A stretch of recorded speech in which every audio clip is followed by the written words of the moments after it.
Good morning, guys. I am Mama Bear to Many. I am mom to 14 children. 12 of my children are still at home. The children here at home are 23 down to 2.5, and I am expecting a baby in October. So today I thought that I would go over something that I don't see talked a lot about. I have allergies. My eyes are all funky. So yes, my eyes are funky because I am allergic to ragweed. So we're going to talk about canning, but we're going to talk about canning in a different way. I see a lot of blogs and stuff that talk about how to know how much to can. And I have kind of like a different philosophy about this, but it's a little bit different than most of what I see. So you might see a blog that says, okay, well, in your normal diet, if you eat this amount of food, say you eat, pasta once a week and you use 1 jar of pasta every week, then you want to have 1 jar of pasta sauce every week. That is a great tip, but we're talking about living gardens that don't necessarily do exactly what you want when you want them to. This is my first cup of coffee, so it's taking priority, guys. I'd like to expand people's brains a little bit as far as when we moved up here, we used to eat a lot of corn, but it is very, very hard for us to grow corn up here. So corn is not going to be a main staple that we are going to be using in our daily food system because we can't grow corn and we can't grow the quality of corn that we want. If you want to grow what you want to grow, then you're doing it for a lot of different reasons. You're doing it maybe to save money. Maybe you're doing it so you know exactly what's on it. I mean, look at all the outbreaks that are going on right now of listeria and all the funky outbreaks in all these factories that are going on right now. Maybe you're trying to avoid those types of things by growing your own food and knowing what you're doing with your own food. So year after year, sometimes you have to evaluate, and this is the time of year that I kind of have to do that. So you would evaluate things like what we grew in this year and what potentially we still see coming in. So this year, I shared before that we didn't grow as much tomatoes as we normally do. So that means I'm not going to have spaghetti with spaghetti sauce a couple times a week. Nope, not happening. I need to be able to use what I actually produce. And I also need to find a way that the things that I produce bless my family. So let's see. I do not grow eggplants because no one in my family likes eggplant. I do grow some other vegetables that most people do. Most people in my family now like pickled beets. Is it something that I would have bought from the grocery store years ago and said, hey, try these? I did, but they were disgusting. So I didn't do those. And then somebody blessed us with a bunch of beets. And I was like, I'm going to try to make these beets yummy so that my kids want to eat them. So I did. And now most of my children like pickled beets. So we like to do pickled beets, but if I don't have enough pickled beets, then maybe I need to pull out more with meals, different options. That's another thing is a lot of times most people in their daily diets, they think of pickles as let's have pickles on top of hamburgers. Or we think of a pickled vegetable as a side of a vegetable because that's something that we can grow.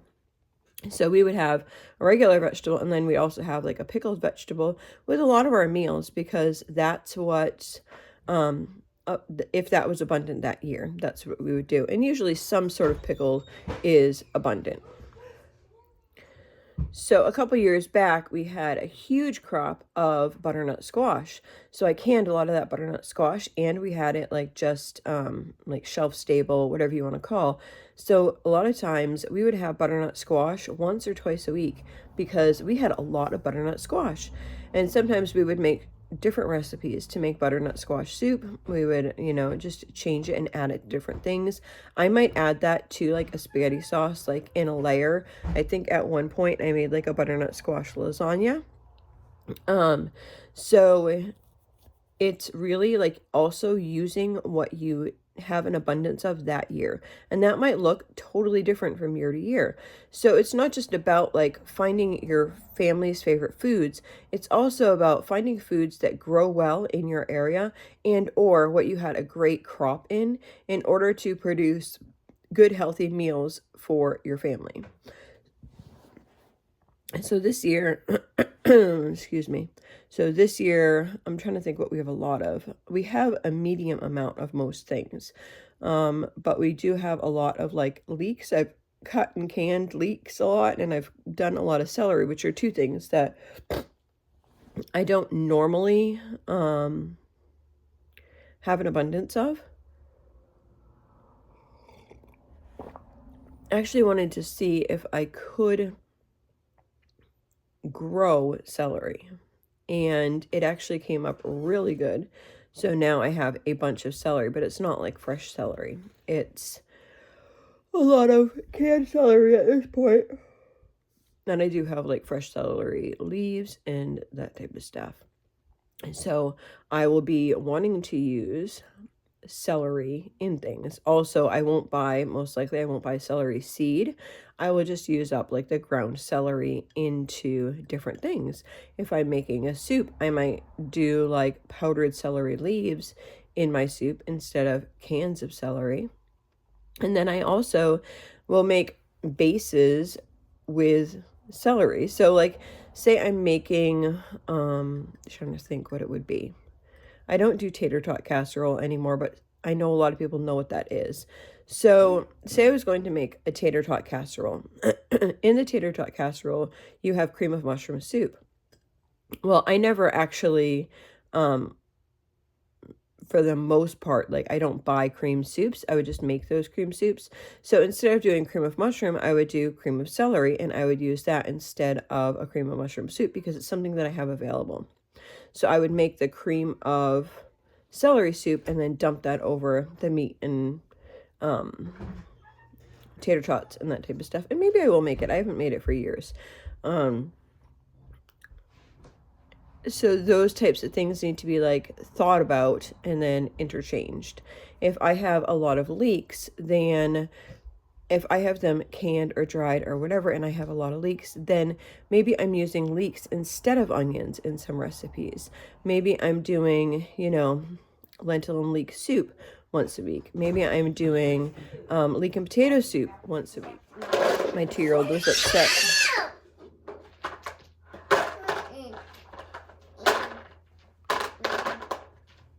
She's very opinionated. She was upset that she couldn't milk the cow this morning because it wasn't her turn. It's such a dilemma. So using what you have that has been in abundance for you that year is what's a blessing. A lot of people were asking why I was canning so much applesauce. I forage a lot of our apples. We do have some apple trees. Nothing is really, I mean, some things are like edible or able to make, swirly apples, like apple pie filling or something like that. We have some trees like that, but most of them are like applesauce quality. So we make a lot of applesauce, and then we have applesauce with everything. Pretty much when we're having a meal, we would just pull applesauce out and have that with most of our meals as a side. And it just is another, like, not filler, but it's a healthy alternative, right? Like, it's an apple. I'm giving my kids unsweetened applesauce as another side. So using what comes that either grows that you grew that year as an abundance, and or if you are able to forage things, using things that you can forage and that you can get a lot of in your daily diet can really help your budget. Okay, so for those of you that do not grow your own things, the same principles can be applied.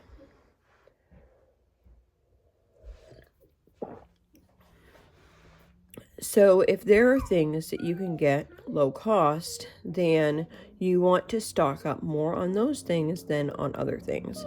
So let's say chicken is a lot cheaper than beef, then most of your meals, you don't want to use a beef base. Most of your meals, if you're trying to stay on budget, or if you have a lower budget, or if you're trying to lower your budget, this is what you'd want to do. You would want to try to buy the things that are less expensive. And the easiest way to start by doing that would be to knock out all those processed foods, because all those processed foods have an upscale of like 100%. Like, they are so expensive to buy prepackaged foods. Knock those out. Okay, you're down to meat and veggies. Well, meat and veggies are affordable for you right now. We do the same thing when we're eating, when we are eating our fruits and vegetables. I buy fresh fruits and vegetables, and when we are eating our fruits and vegetables, I'm not buying things that are $3 and $4 a pound on average. I am buying things that are the lowest price per ounce or per pound. And it used to be, I used to have like a cap until 2020. I used to have a cap that I would only buy fruits that were under $1 a pound. That cannot happen right now. There is no way that I can do that. I try to keep it now under 2 pounds, which is crazy. But I also feel like it's important that they have those things. Also, think outside of the box as far as if there are things that you can get that are inexpensive, how can you use that as a snack? How can you use that as a side? Maybe you don't want to buy, like, maybe it's cheaper for you to have like fresh carrots and have carrot sticks and dip, or carrot sticks and peanut butter. Maybe that is going to be cheaper for you than it is to buy like canned carrots. I know that's the case for us. We usually don't grow enough carrots. That's why I end up buying carrots and canning them, organic carrots, because we don't grow enough, one. And two, it is a lot cheaper to buy some carrots versus to buy canned carrots. But that also means, as far as a snack or a side or something like that, that we would have, like, if we can get them from Sam's Club, then I would go and I would get like a 5-pound bag of carrots, and then we would have that for a few days as a side or a snack, versus like, or I'd cut them up and have them in a meal or whatever, and that would be an affordable snack, and then intertwine that with something that's more expensive.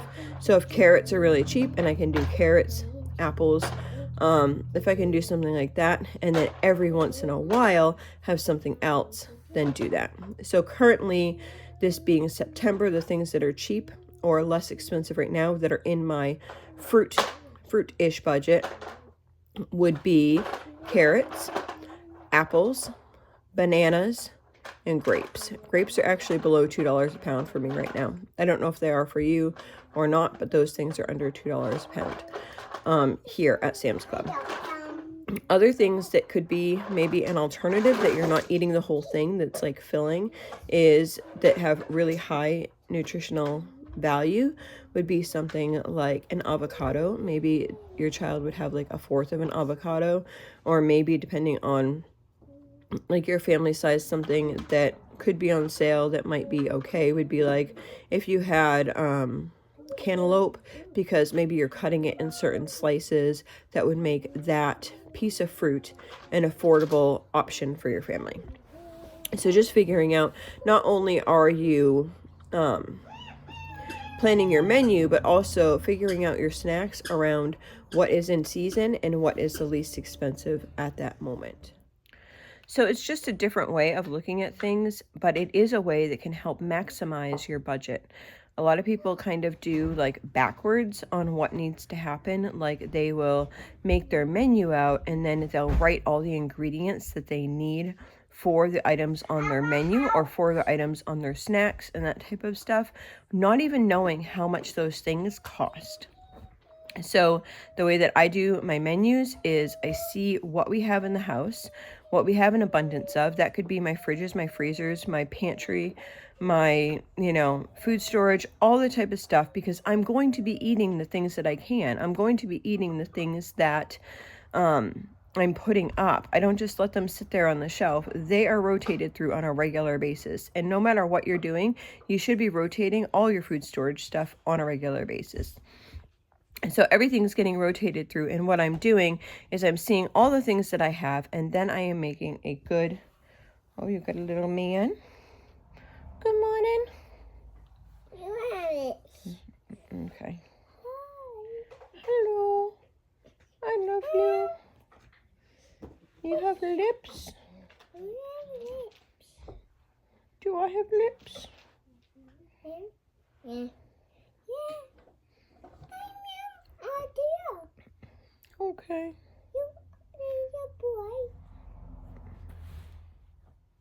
So I forget exactly where I was because, yeah, I was playing with little dolly toy things. Anyway, she went to go eat breakfast. So we basically, I think the best way and the way that you can keep your budget down the most is going to be to have a well-stocked pantry of foods that are affordable to you and your household, which could look different all over the United States. Also affordable to your diet and your lifestyle. If you are not eating bread or something like that, then that's not going to be like top priority on your list. Ours are mainly like meat and vegetables, but finding those meat and vegetables that are affordable and that we can grow and all those things. So it really is dependent on like who you are as a family, how you can lower your system and your budget down, because somebody can give you a list of menu items and a list of this and a list of that, but they don't know you. They don't know how you eat and how you do things. So as long as you can find and stock your pantry well with the items that you use, I mean, somebody who has wheat is not going to have psyllium husk in their pantry. I do. They're not gonna buy like tapioca, like huge amounts of like tapioca powder if needed. That's my go-to for thickeners. So, and it's affordable. It's if I buy tapioca starch, it's actually like a dollar. I want to say like $1.34, where if I bought potato starch, then it's going to be like $5.50. I am going to try to make my own potato starch, but I have not gotten there yet. I might be doing that fairly soon. We'll see about this baby and if and when he comes, and decide from there if I'm going to make potato starch. And so just trying to figure out what is the most affordable for you and your households, and keeping a well-stocked pantry that way, and then making your menu from your well-stocked pantry. Then you only need to buy sides. So once a month I will stock up on like big stock items, and then I will buy fruits and vegetables. And honestly, if I didn't feel like I needed to buy fruits and vegetables, like I like to buy fruits and vegetables for my kids to have a quick, easy, healthy snack, but it's not a necessity. I don't have to buy those things for my children. They do not have to have, 3 snacks a day, which they do. So it would be a lot less if I wasn't providing those fresh fruits and vegetables for my children, but that's something that works and we enjoy in our household. So just figuring out what works for you guys.